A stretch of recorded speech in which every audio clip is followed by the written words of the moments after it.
Deixa eu só colocar aqui no chat também, só um minuto.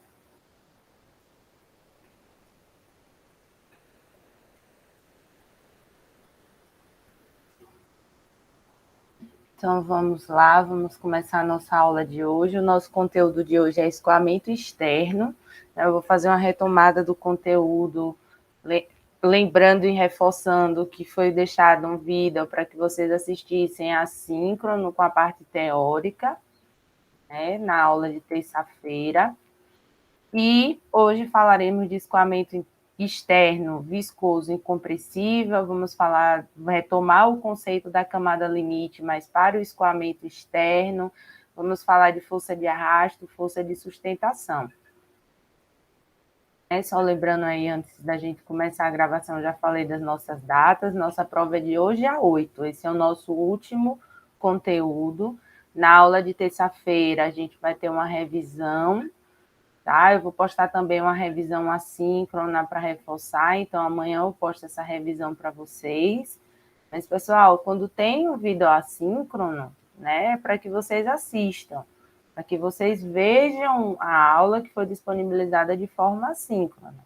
Não deixa cair no esquecimento, se foi gravado, né, gravado com todo carinho, toda a disponibilidade que o professor tem para gravar para vocês a aula assíncrona. Então, não deixa de assistir. Eu vou postar uma aula de revisão. A nossa prova é dia 10, de hoje a 8. Dia 8 é o prazo máximo para que vocês enviem a planilha e finalizem o questionário no multiprova.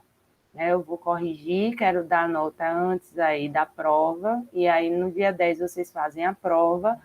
O objetivo é no dia 11 já entregar o resultado para vocês, porque no dia 15 é a nossa prova de reposição, para quem for fazer a prova de reposição. Então, começando hoje, a gente começa nosso conteúdo aí, né, de fluidodinâmica. Eu vou fazer a retomada do conteúdo. Tudo que se trata de escoamento ao redor de corpos submersos. Então, quando o corpo ele está submerso em um fluido, vão surgir forças de interação entre ambos, o fluido e o objeto. O fluido ele pode estar em repouso e o corpo se movimentar, como a gente pensa no caso de um avião, um submarino em mergulho, onde o fluido está em repouso, ou o corpo está imóvel e o fluido está escoando sobre aquele corpo. Como o vento soprando numa ponte, no rio, no lado dessa ponte, o rio se movimentando. No multiprova está para o dia 10, Rafael? Se está para o dia 10 no multiprova, a gente vai obedecer a data que está lá. Tá? Mas obedece-se a data que está lá. Mas a tarefa, acredito que esteja para o dia 8. Se vocês puderem me confirmar, a tarefa que está lá no CIGA para a planilha está para o dia 8. Eu devo equivocadamente ter colocado para o dia 10, pensando na prova, mas tudo bem, a gente mantém o que está lá. CIGA 8, multiprova 10, tudo bem. Mas não deixa, gente, para fazer dia 9 o questionário, sendo a nossa prova dia 10. Por favor.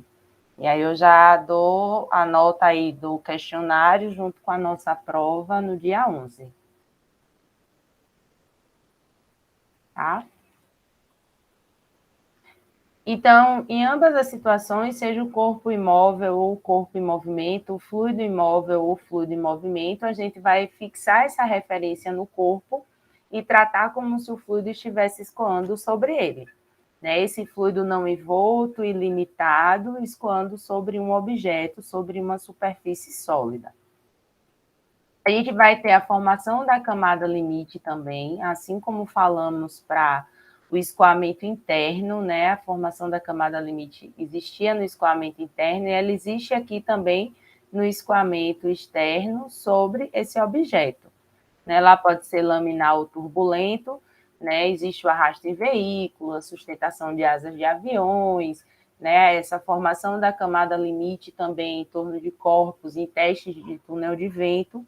E da mesma forma, não da mesma forma, porque existem particularidades, quando a gente trata do escoamento interno e do escoamento externo, a gente vai ter uma importância relativa desse arrasto do fluido sobre o objeto, né? A gente tem um arrasto de pressão e o arrasto viscoso. O nosso fluido ele tem uma viscosidade, né? E tanto esse arrasto de pressão quanto o arrasto viscoso vai depender da geometria do corpo, e Reynolds segue sendo bastante importante.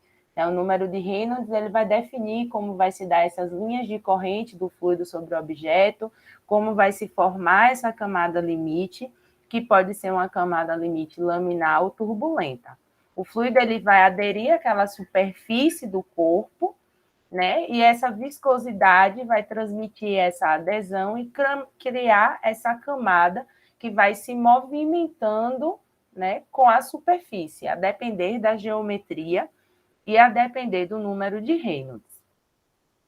O número de Reynolds, né, a gente trabalhava para um sistema de escoamento interno, então ele tinha essa classificação, laminar até 2.000, de 2.000 a 4.000 transiente, a partir de 4.000 turbulento. Agora também, como a gente vai tratar de escoamento externo, a gente precisa considerar um limite de Reynolds para o escoamento de fluido sobre placas, né? Como a gente ligar um ventilador aqui na frente de uma mesa, a gente vai ter o escoamento do fluido sobre essa placa, uma placa de L de comprimento, e o regime ele passa do laminar para o turbulento quando ele atravessa esse valor de 5 vezes 10 a 5.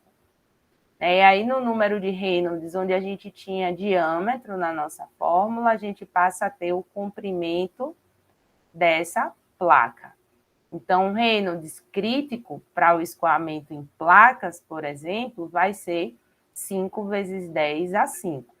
Se a gente tiver um escoamento em placas. Abaixo disso, laminar, acima disso, turbulento.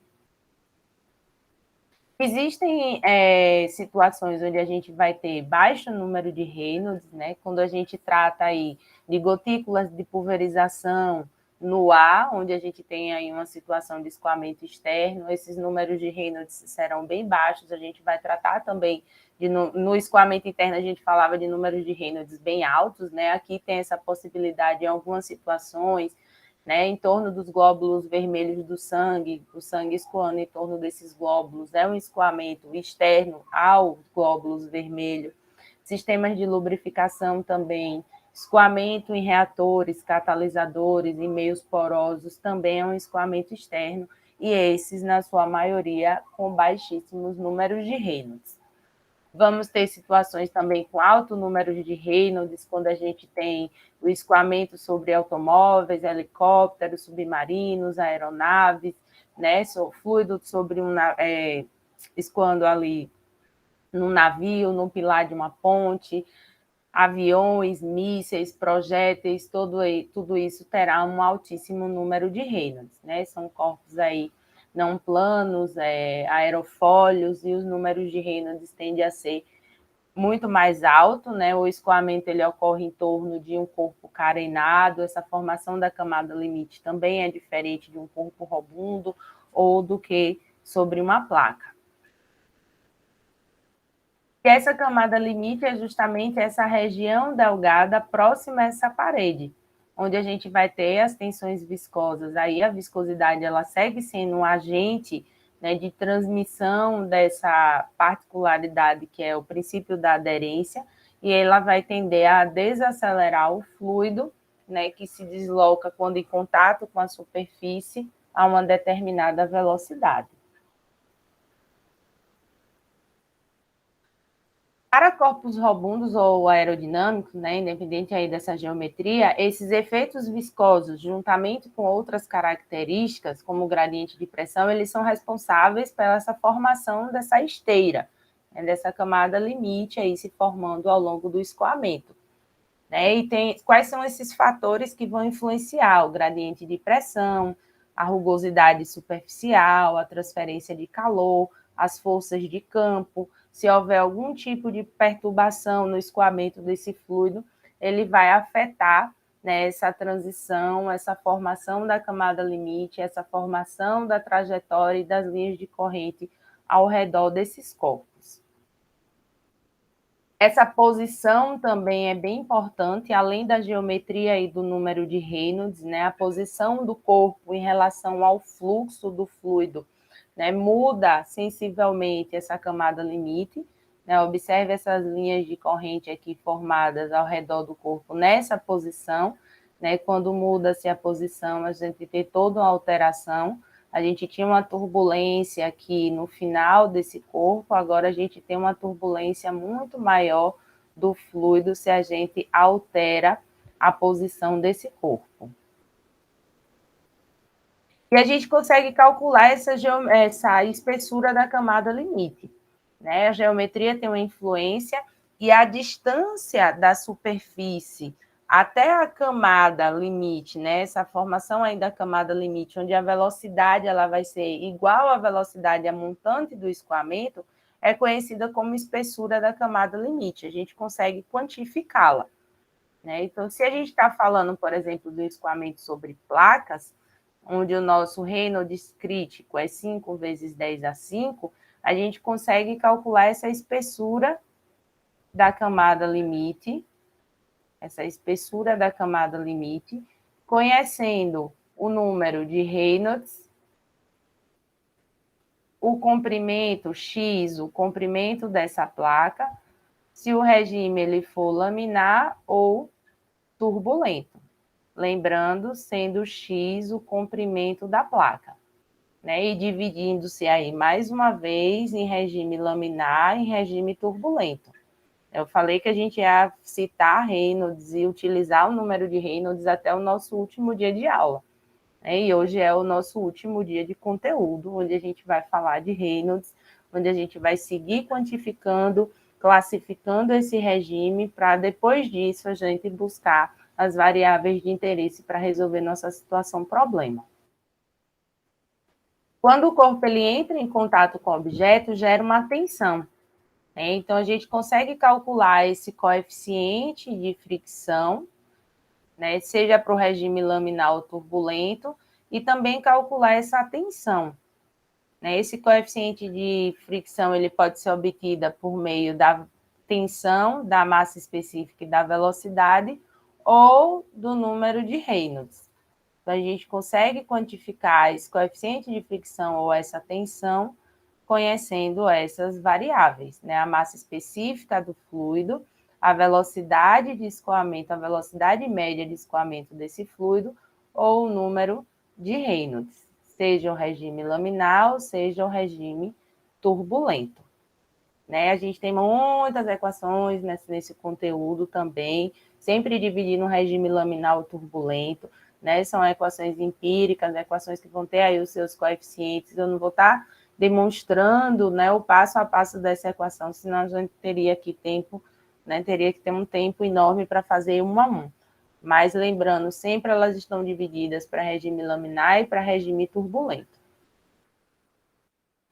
E aí, quando esse fluido entra em contato com esse corpo, né, aí submerso, vai gerar uma força de sustentação, né, e uma força de arrasto.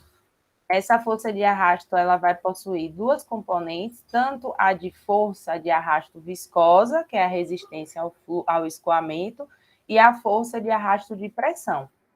A força total vai ser a nossa força de arrasto final, devido a essa contribuição viscosa e a essa contribuição de pressão. Então, o que a gente quer aqui, né, o objetivo é a gente quantificar qual é essa força de arrasto, qual é essa força de sustentação. Se a gente está falando de força de arrasto, é a força na direção do escoamento do fluido. Já a força de sustentação é uma força na direção perpendicular ao escoamento do fluido. E como é que a gente quantifica isso, né? A gente precisa, né, conhecer a massa específica desse fluido para calcular essa força de arrasto, a velocidade do escoamento, a área de referência. O que é essa área de referência? Né? Se a gente tem, por exemplo, aqui esse copo, né? Qual é a minha área de referência? Eu posso ter a área de referência nesse sentido aqui, então é a área perpendicular ao sentido do escoamento, Nessa área de referência, o que vocês enxergam aqui é um retângulo, então essa área de referência vai ser o diâmetro vezes a altura desse copo, né? A área de um retângulo aqui é a área de referência, ou eu posso ter o fluido nesse sentido, onde a área de referência vai ser a área desse círculo. Então, essa área de referência é bem importante e ela vai ser determinada pelo sentido do escoamento.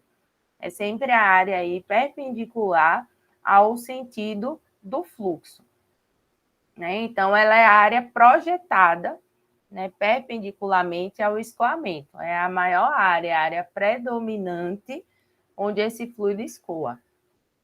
E o coeficiente de arrasto, na maioria da maioria das geometrias, ele já tem coeficientes de arrasto pré-definidos, né? Obtidos por ensaios em túneis de vento, usando análise dimensional, a depender da geometria desse objeto. Então, é possível calcular essa força de arrasto, lembrando que essa força de arrasto é a força que o escoamento exerce na própria direção desse corpo. A outra força é a força de sustentação. O que vai mudar da força de arrasto para a força de sustentação é o coeficiente de sustentação. Então, eu vou mostrar algumas tabelas, vou mostrar algumas formas de calcular esses coeficientes, ou de se encontrar nas tabelas ou nos gráficos, para que a gente calcule essa nossa força de sustentação.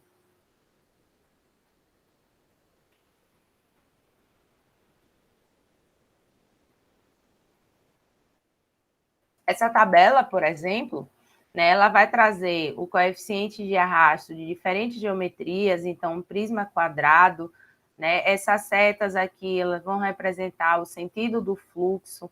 Então, se eu tenho um disco, né, o meu fluido ele entra em contato com esse disco nesse sentido, então ele já dá aqui esse coeficiente de arrasto de 1,17, ele é adimensional. Por exemplo, uma seção onde o sentido do fluxo é na parte interna dessa seção. Observe que o coeficiente de arrasto é de 2,3. Já se for, como uma telha, já se for na parte externa, o coeficiente de arrasto ele é menor, de 1,2. Então, a gente vai obter esses coeficientes de arrasto que já foram determinados em experimentos de túneis de vento, túneis de água ou modelados e estão na maioria na maioria das vezes estão tabelados, né? Existem formas também da gente calcular, vou mostrar, mas isso vai depender bastante da geometria e a gente também vai fazer isso nos nossos exercícios na aula de hoje. É aqui mais algumas tabelas, então se a gente tem um hemisfério sólido e o sentido do fluxo é esse, a gente tem um coeficiente de arrasto de 1,17. Já se a gente tem esse sentido do fluxo, o coeficiente de arrasto é de 0,42. Aqui para algumas outras geometrias, só lembrando a área de referência, nesse caso a gente vai ter a área de um círculo. Se a gente tem um cilindro, por exemplo, e a gente tem o fluxo nesse sentido, observe que a área de referência vai ser a área do círculo, né, πd ao quadrado sobre 4, e o coeficiente de arrasto, ele é dado pela relação do comprimento desse cilindro pelo diâmetro. Então, observe que quando a gente dividir o comprimento do cilindro pelo diâmetro, é possível a gente obter esse coeficiente de arrasto, né? Para ele dar aqui o número de Reynolds a qual ele se adequa, né? Onde esses coeficientes foram obtidos experimentalmente. Mais algumas tabelas, a gente vai estar sempre voltando para essas tabelas, observando, né, qual é a geometria e como a gente vai obter esse coeficiente de arrasto. Mais algumas tabelas, já tem alguns coeficientes pré-definidos, até para bicicleta para uso urbano, de corrida, né, uma bicicleta aerodinâmica, um carro com carenagem e vedação do espaçamento, para árvores. Então, alguns coeficientes desses eles já são tabelados e a gente vai ter acesso na hora de realizar os cálculos para calcular as nossas forças de arrasto, a nossa potência, que depende da força de arrasto também. Se uma placa, né, na maioria das vezes a gente não tem isso tabelado, a gente vai usar o número de Reynolds para calcular o nosso coeficiente de arrasto. Mas, gente, isso é apenas para placas. Já vi muita gente confundir, né, e usar essas fórmulas aqui. Aqui é para o regime laminar, né? Para o regime turbulento, a gente tem aqui duas opções de cálculo de coeficiente de arrasto, né? Aqui de 5 vezes 10 a 5 a 10 a 7, e essa de 5 vezes 10 a 5 a 10 a 9. Então, observem que ela só depende do número de Reynolds apenas para que a gente calcule o nosso coeficiente de arrasto para escoamento sobre placas. Eu gosto bem de reforçar isso, que essas equações aqui empíricas, elas só servem para escoamentos em placas. Perguntas, dúvidas até aqui? Rafael, Maiara, Bruno, Lainá.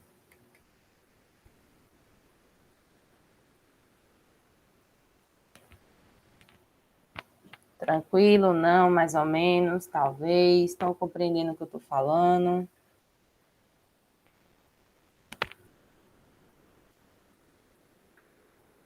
Se a gente trata de força de sustentação em corpos aqui aerodinâmicos, né, para que a gente encontre esse CL, esse coeficiente de sustentação, né, ou coeficiente de arrasto, que também é exercido nesses corpos aerodinâmicos, a gente vai usar esses gráficos, né, que ele faz uma relação da espessura desse corpo aerodinâmico com o comprimento da corda, que é de uma ponta à outra.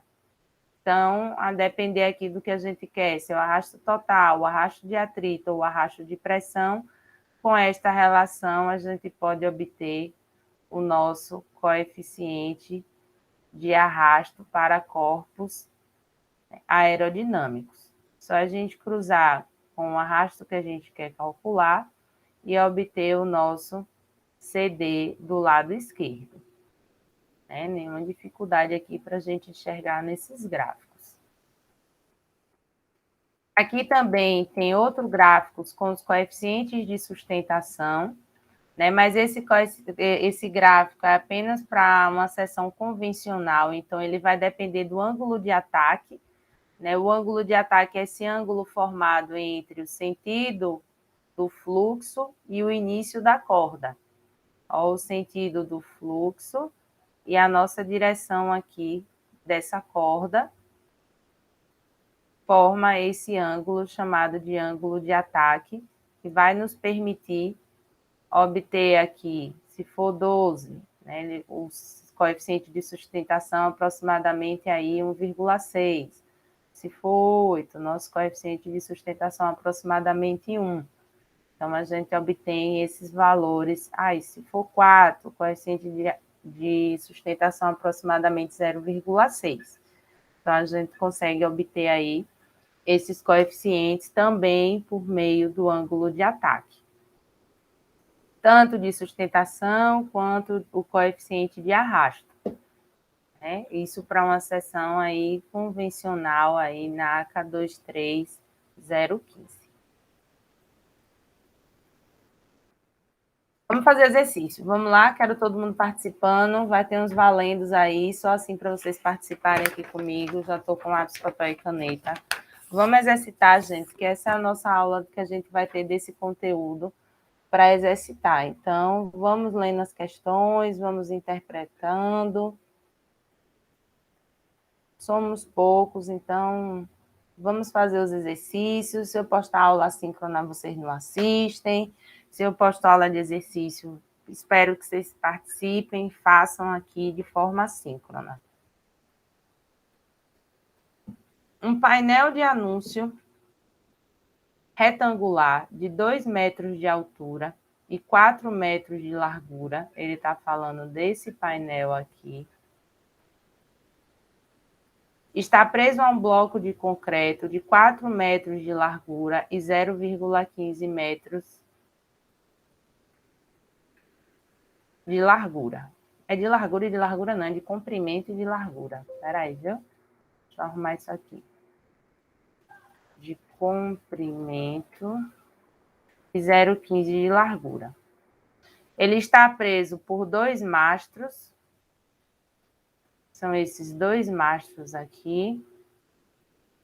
2 mastros com um CD, então ele já dá o CD, né? E esses mastros são cilindros de 5 centímetros de diâmetro e 4 metros de altura. Ventos com densidade de 1,3 kg por metro cúbico, viscosidade de 2,4 vezes 10 a menos 5 pascal vezes segundo. Aí já é a propriedade do fluido. Se o anúncio deve resistir aos ventos de 150 km por hora, determine a força de arrasto que age sobre o painel, a espessura da camada limite formada sobre a placa e a força de arrasto que age sobre o mastro. Vamos fazer aí parte por parte, a letra A, a letra B e a letra C. Primeiro calculando a força de arrasto que age sobre o painel. Esse painel aqui de 4 metros por 2, vamos primeiro calcular essa força de arrasto. Primeira coisa a fazer, calcular Reynolds. Então, foi dada a velocidade de 150 km por hora. O comprimento a gente sabe que é de 4 metros. E as propriedades aqui do fluido também foi dada. Então, a gente tem aqui, para calcular Reynolds e, consequentemente, saber se o regime é laminar para calcular esse CD, observe, velocidade, comprimento da placa, massa específica e viscosidade dinâmica. Então, a gente vai calcular o nosso número de Reynolds, só transformando aqui de metros cúbicos por hora. Vamos ver se esse regime é laminar ou é turbulento. Me digam aí se o regime é laminar ou turbulento.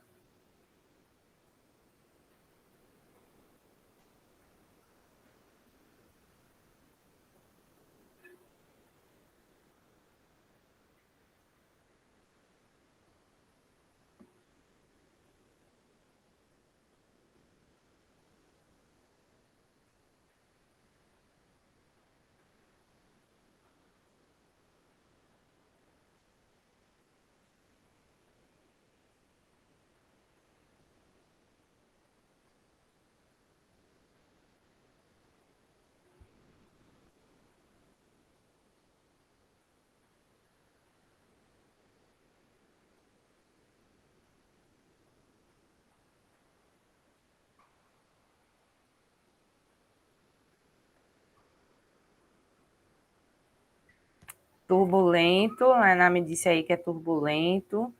Número de Reynolds aí é maior do que 5 vezes 10 a 5, gente. Então, se é maior do que 5 vezes 10 a 5, esse regime vai ser turbulento. Deixa eu colocar aqui esse valor. 902.777.47, né? 902.777,778. Trazer um máximo de casas decimais. O regime é turbulento. Então, se o regime é turbulento, entre 5 vezes 10 a 5 e 10 a 7, a gente pode calcular o coeficiente de arrasto. Existiam 3 opções para calcular o coeficiente de arrasto. Vou voltar aqui. 3 opções para calcular. A gente vai usar essa na qual se enquadra. E calcular. Aqui são alguns exercícios que estão resolvidos lá no vídeo que eu disponibilizei para vocês, que eu espero que, pelo amor de Deus, vocês assistam.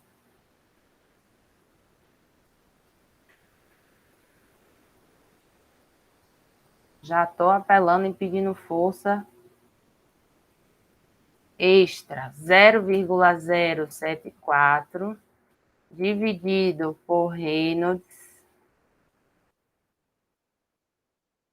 elevado a 1 dividido por 5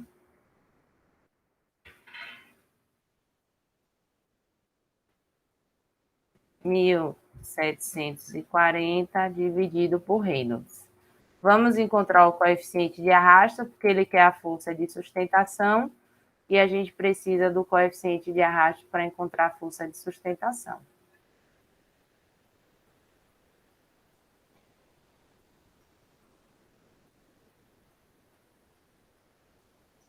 O coeficiente de arrasto é adimensional.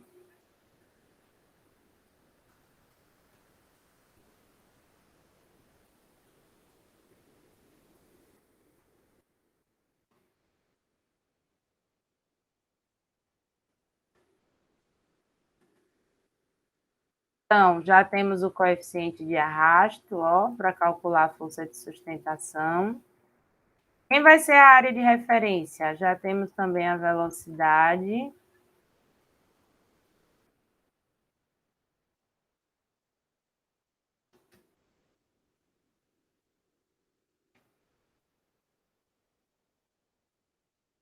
A massa específica foi dada de 1,3.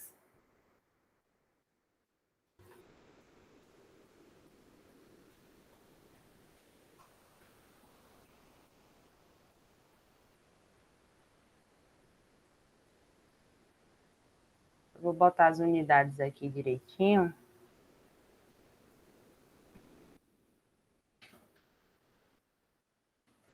Metro ao quadrado por segundo ao quadrado. 1,3 é a massa específica, quilograma por metro cúbico. Tá errado? Espero. Tá próximo o valor, dê uma olhadinha aí de novo.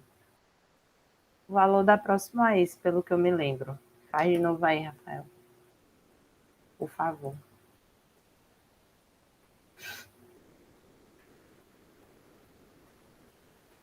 Eu lembrava que era próximo de 3. 2,81414.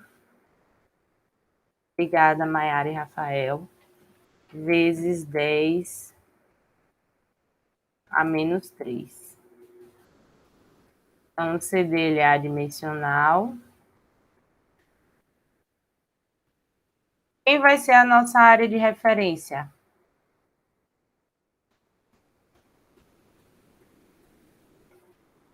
Desse painel.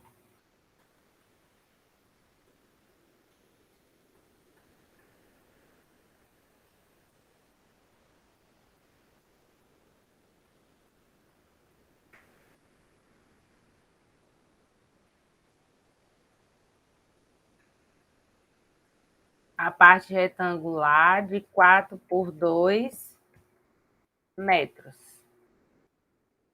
Bagunçou tudo aqui agora.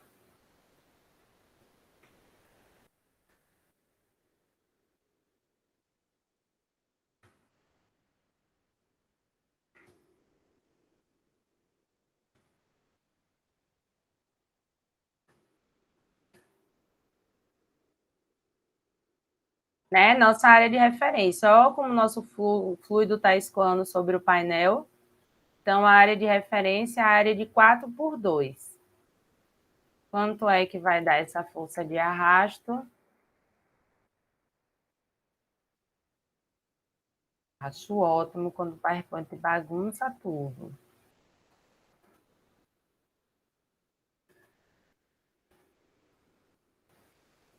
2 por 4. Obrigada, Rafael.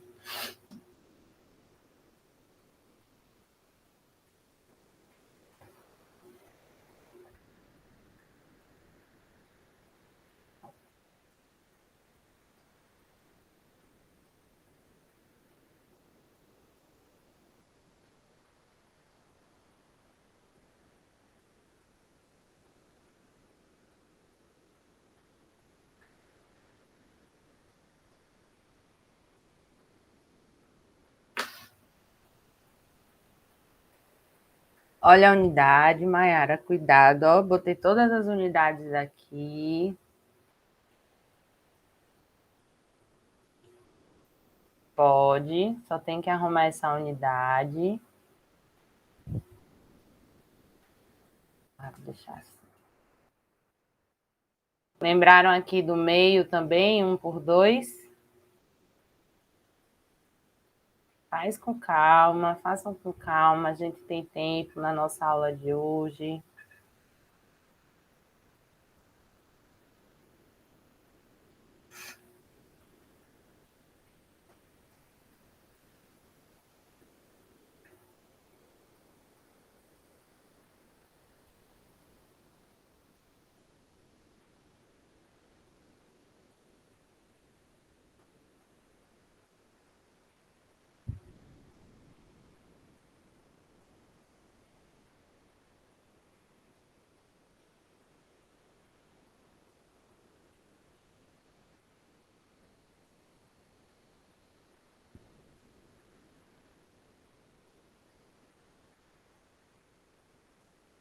Vinte e 25,4 newtons.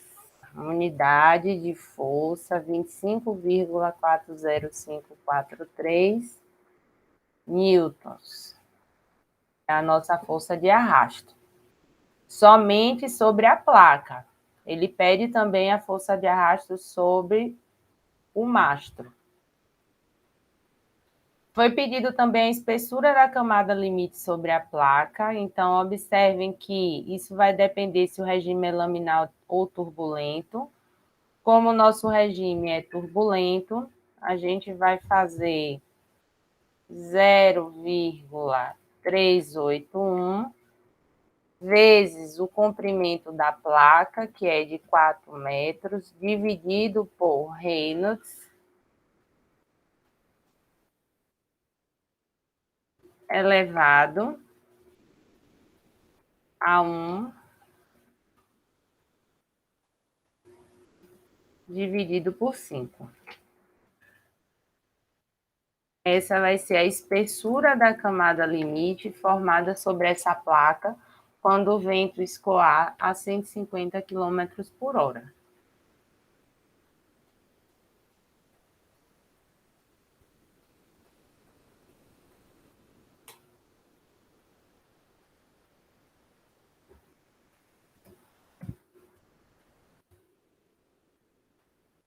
Metros, perfeito, Rafael, unidade. Refaz lá na... Boa aí, lembrou da elevado a 1 por 5?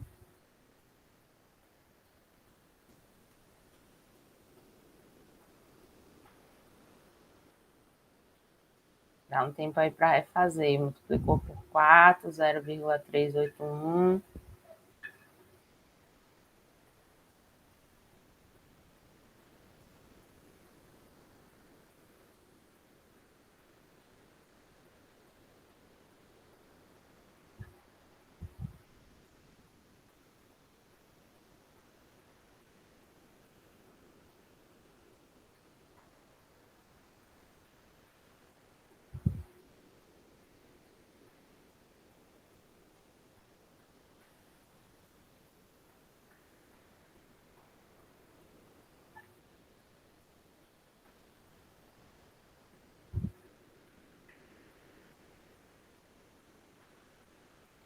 Faltou um 7. Um 7 faz toda a diferença.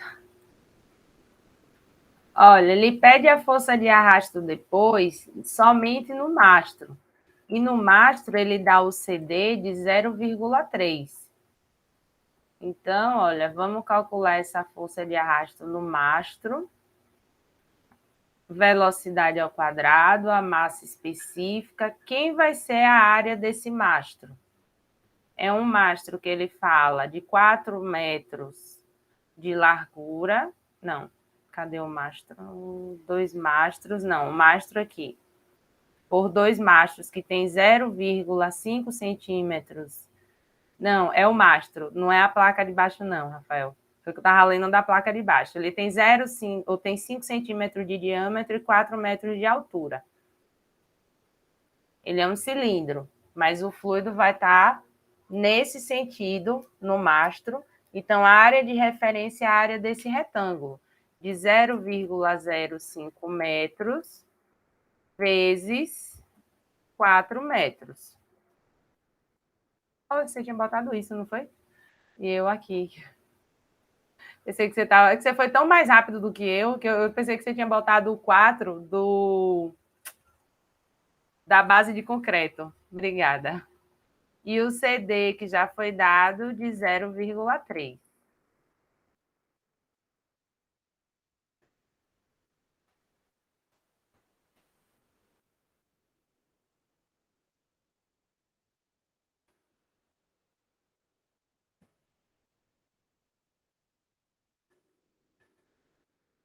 Então, vamos achar essa força de arrasto que vai agir apenas sobre o mastro.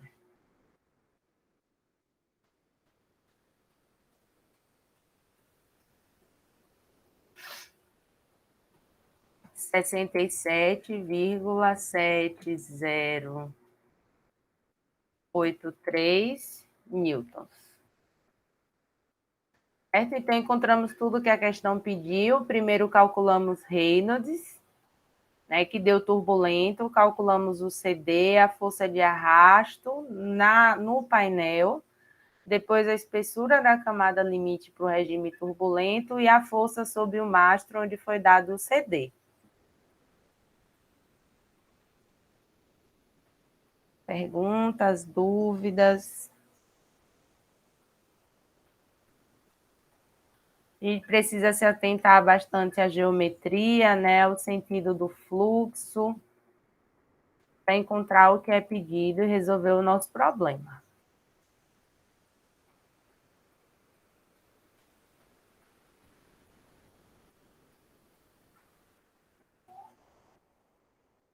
Oxente, repetiu, foi tudo.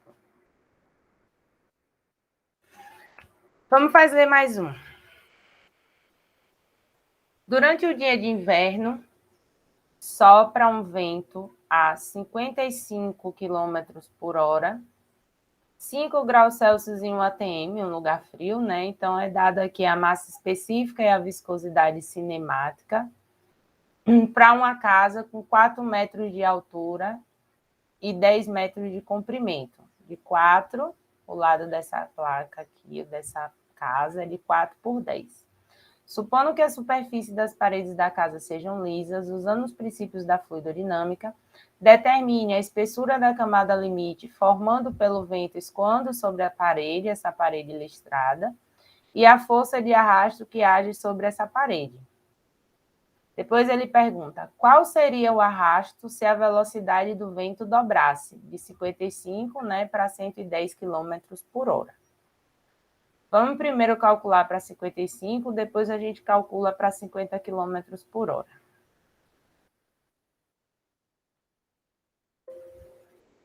Primeiro, calcular o número de Reynolds.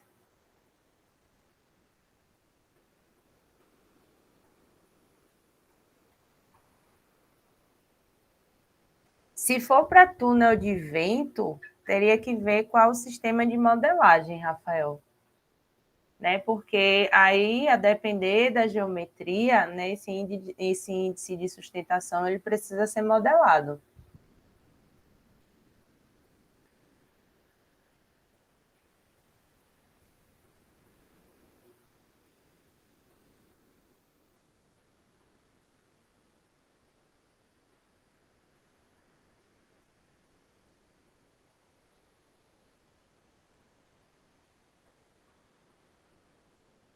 A parede é de 4 por 10, então Reynolds, né, vai ser a velocidade, 55 dividido por 3,6, só para a gente transformar aí em quilômetros por hora a metros por segundo, vezes o comprimento da parede, que é de 10 metros, dividido pela viscosidade cinemática, que foi dada de 1,382 vezes 10 a menos 5 metro quadrado por segundo, e aqui metros por segundo. Vamos ver se esse regime é laminar ou turbulento.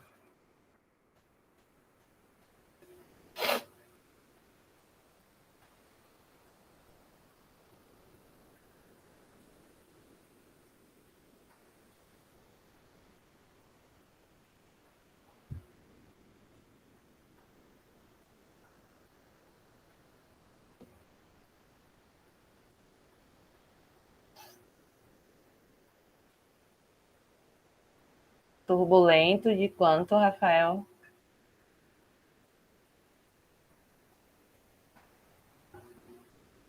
Obrigada, Lainá e Maiara também.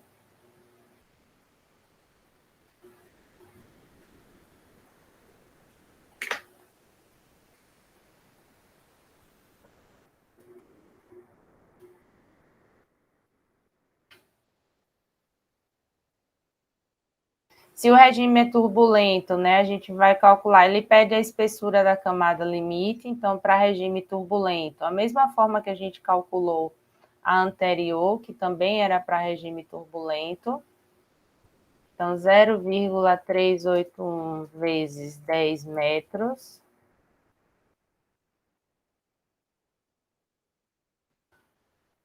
dividido por Reynolds elevado a 1 dividido por 5.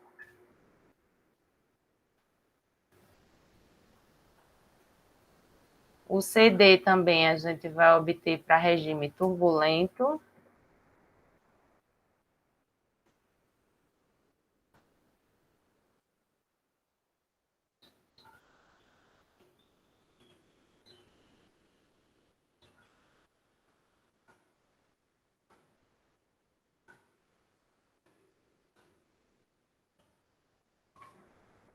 Zero vírgula 14,867 metros, 14 centímetros, essa é a espessura da camada limite. Vamos calcular o CD para calcular a força de arrasto.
Eita, que aqui hoje tá bom, viu?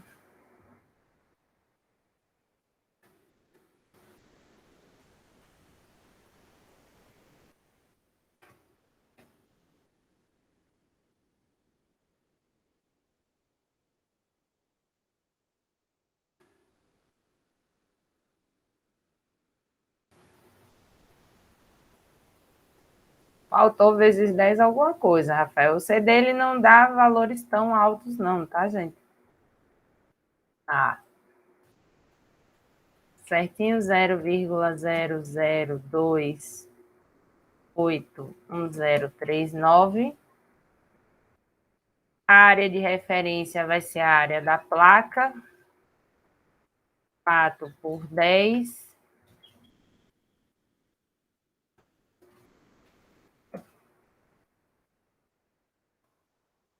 Que brincadeira isso aqui hoje. Vou deixar assim, gente, sem a unidade, só para não bagunçar aqui essa fórmula toda. Metro por metro, coloquei a unidade aqui. Vamos calcular, então, essa força de arrasto. A massa específica foi dada na questão, a área de referência da placa, o CD e a nossa velocidade. O FD vai dar 16,64857 newtons. Observe que se a velocidade do vento dobra, a força de arrasto não vai dobrar. né? Isso foi uma pergunta na prova uma vez, a questão foi a questão de prova, eu vi muita gente colocar 32 newtons. Não, gente, se a velocidade dobra, Reynolds muda, o CD muda e a força de arrasto muda. Então, não é simplesmente dobrar a força de arrasto, porque essa velocidade vai dobrar. Vai mudar Reynolds, o CD e, consequentemente, a força de arrasto.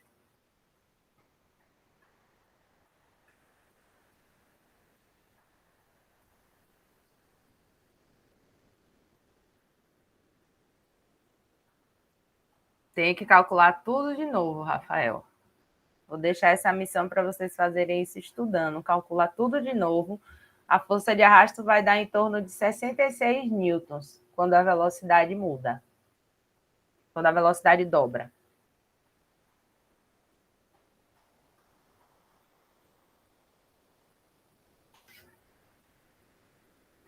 Se tratando, gente, agora de uma esfera ou de um cilindro, né, como eu falei, quando a gente tem, né, o fluido escoando sobre catalisadores, né, a baixas velocidades, a gente pode ter número de Reynolds bem baixos, Reynolds aí menor do que 1, entre 0 e 1 no caso.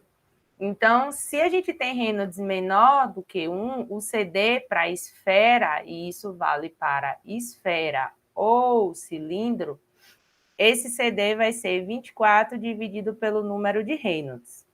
Isso para números de Reynolds muito baixos, que eu já falei no início da nossa aula, que acontece quando a gente tem escoamento externo. Né?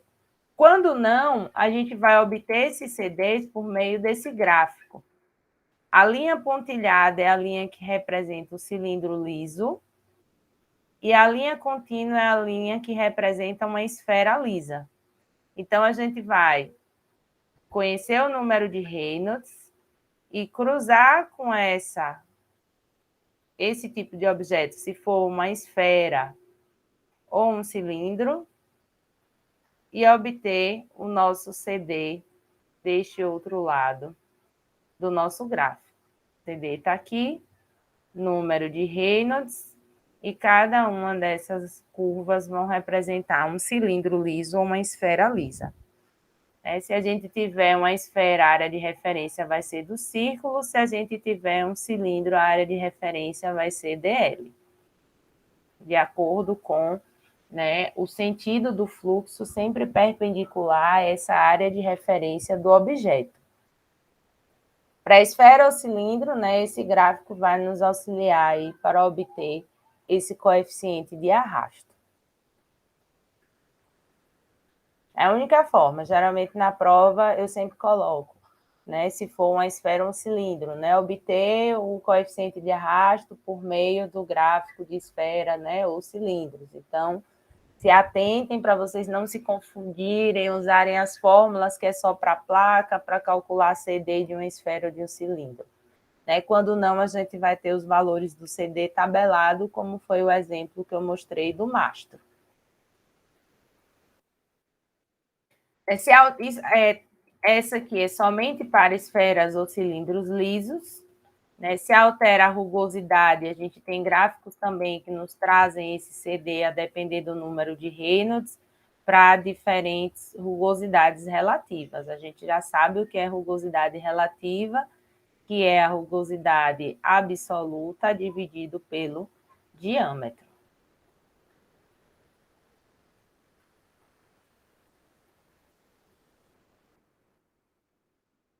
Vamos fazer um exemplo aqui. Mais um exemplo. Vou pedir só 2 minutinhos a vocês. Vou pedir que vocês vão lendo e coletando aqui esses dados desse exercício. Eu volto em 2 segundos.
Eita, quase derrubei tudo aqui agora.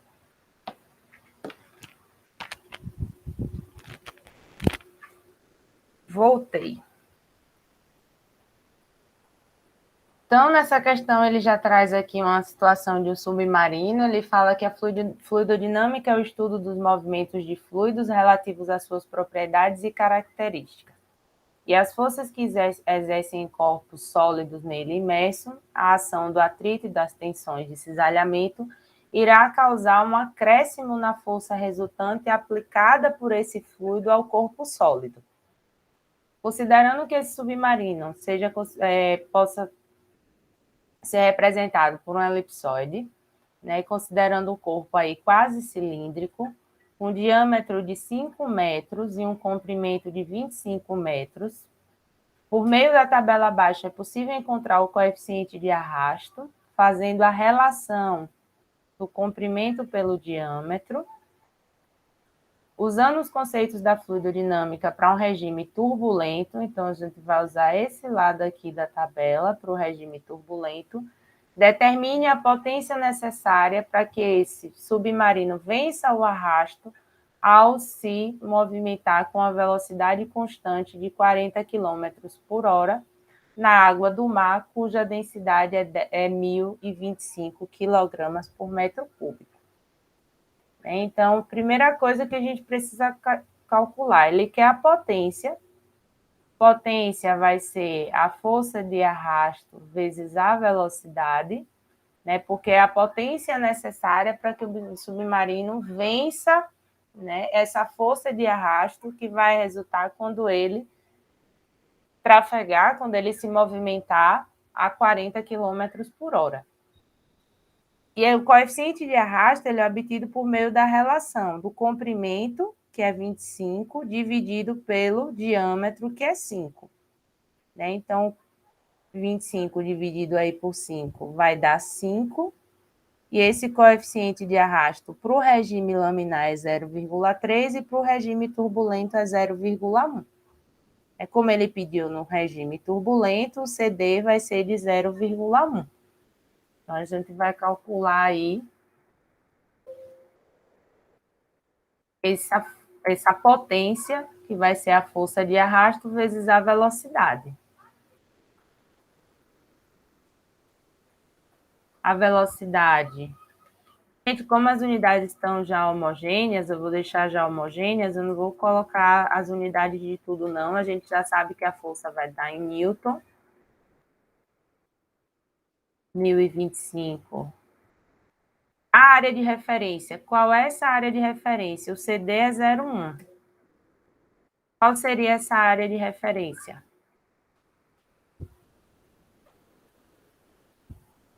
Olha o sentido do escoamento. πd ao quadrado sobre 4. Perfeito. Se ele pode ser considerado aqui, né, quase um corpo aí cilíndrico, a área de referência, então, de diâmetro de 5 metros. Obrigada, Rafael. A área de referência, então, vai ser π d ao quadrado, 5 metros. Isso, o maior diâmetro, Rafael. πd ao quadrado sobre 4. Sim, mas a gente pega o maior. É tipo como se você tivesse o bocal da sua caneta. É o bocal da Bic. O que é que você enxerga, né? Esse diâmetro aqui maior, que é mais próximo da entrada da caneta.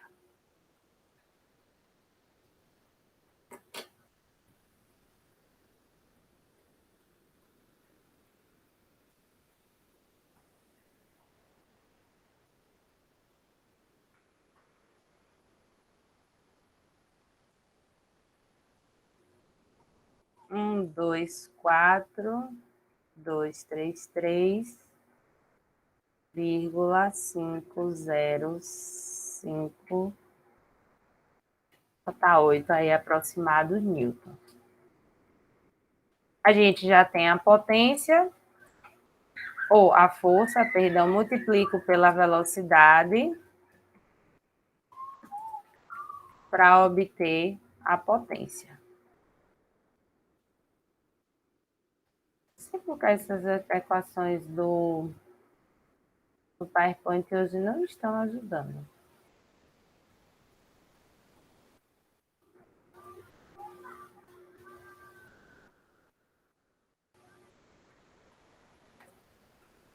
Vezes a velocidade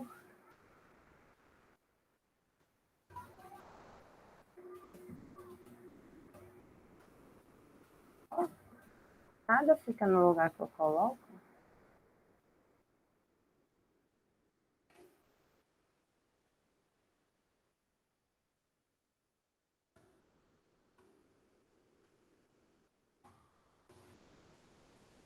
Certo, eu vou colocar aqui em notação 1, 2, 3, 4, 5, 6. 1,38 mega unidade watts. Megawatts. Perfeito. Então, se a gente ele precisa de 1,38 megawatts para vencer o arrasto e andar a 40 quilômetros por hora. Então, a potência adicional que o submarino precisa ter para vencer esse arrasto. Ele vai se movimentar, o fluido vai estar em repouso, gerando uma força de arrasto. Se fosse para o regime laminar, mudaria o CD, né? O CD seria 0,3, a gente faria todo esse cálculo para o regime laminar.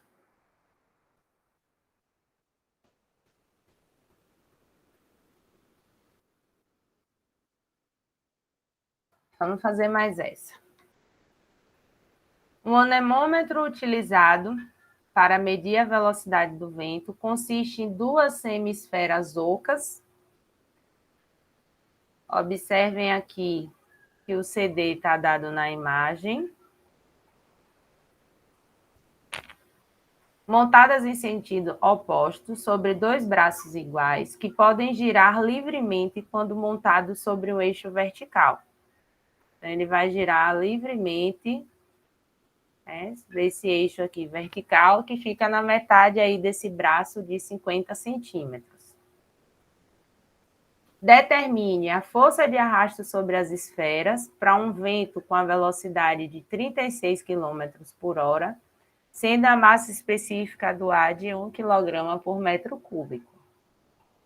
Depois ele pede qual o momento necessário para manter o dispositivo estacionário quando submetido a um vento de 36 km por hora, sabendo que o momento da força, né, o torque, é força de arrasto, a força de arrasto gerada sobre o vento nessa esfera pelo comprimento do braço. Vamos por parte. Vamos primeiro calcular a força de arrasto em cada esfera. Dá um tempo para vocês calcularem essa força de arrasto em cada uma esfera. Observe que, devido ao sentido do vento, esses CDs eles são diferentes. Né? Um vai estar em contato com a região oca e o outro com a região aqui externa, uma convexa, outra convexa.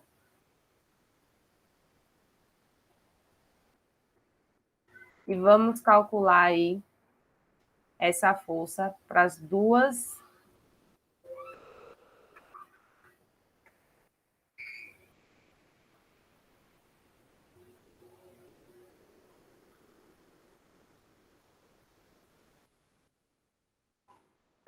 esferas. A esfera, chama aí de esfera 1, esfera A, esfera B.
Certo, Rafael?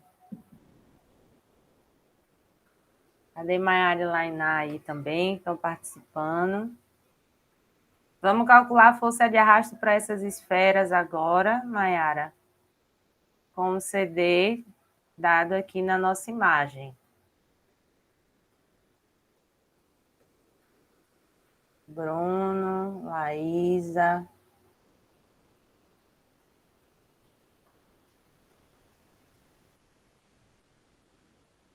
Adriel também que está aí.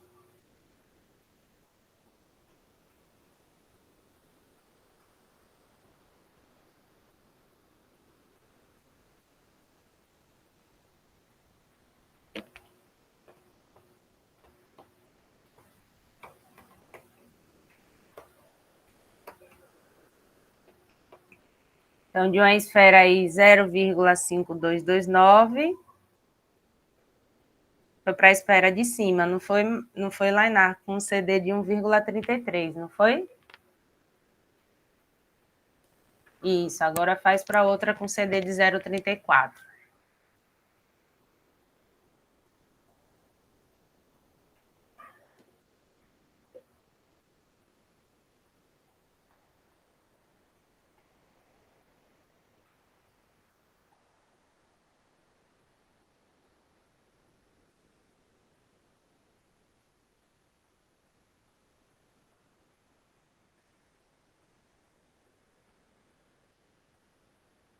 Zero vírgula 13358 newtons. Ok, perfeito, Lainar.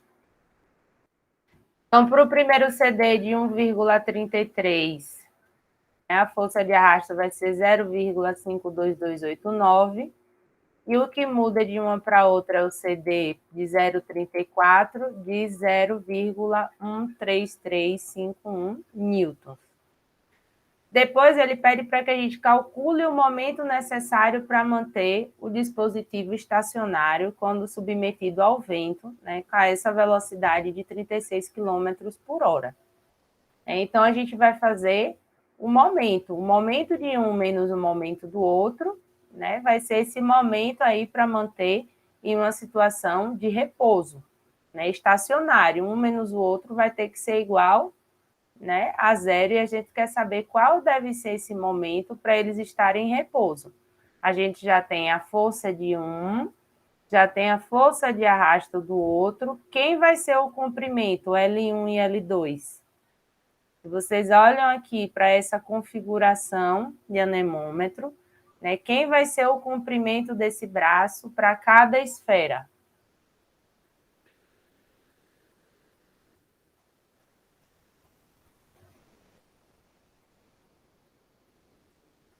Ó, o centro está aqui, a gente tem 25 para cima, 25 para baixo. É o comprimento do braço, então a gente vai ter 25 centímetros de comprimento do braço, né, para cada esfera. Ela gira assim, então, em torno do eixo. Então, a gente vai ter 25 centímetros para cada braço. E aí a gente vai encontrar esse momento necessário, né, para manter esse dispositivo estacionário, se ele tiver submetido a esse vento de 36 km por hora.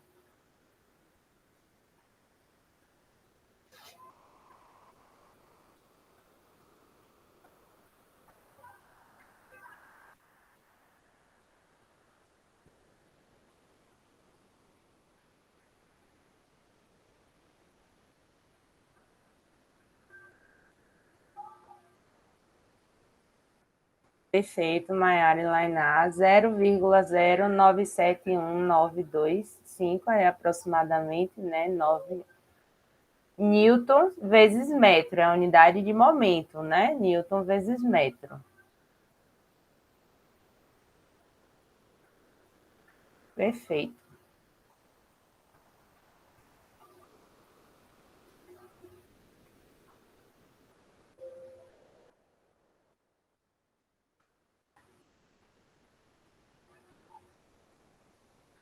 Pessoal, por hoje é só que eu queria passar para vocês na nossa aula de hoje. Deixa eu só interromper a gravação aqui.